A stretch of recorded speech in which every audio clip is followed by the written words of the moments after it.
Antonio, qual è stata per te invece la scena più emozionante da girare sul set?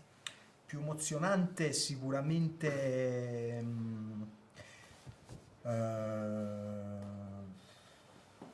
quando in ospedale nasce libero, quando in ospedale nasce libero io lo prendo in braccio, ecco, per me è una scena brevissima, sarà un po' di secondi, però ecco, lì è successa una cosa, si sono sovrapposti un po' il piano della recitazione con quello della vita, perché ecco, appunto è un tema, quello della genitorialità, che cioè sono in età, ecco, quindi per essere... Sei fertile. Esattamente, no, nel senso è una cosa con cui mi rapporto, cioè il fatto di essere genitore oppure no, trovarmi questo bambino così tra le braccia all'improvviso è stata per me molto, ecco, molto forte come esperienza. Ecco. Grazie.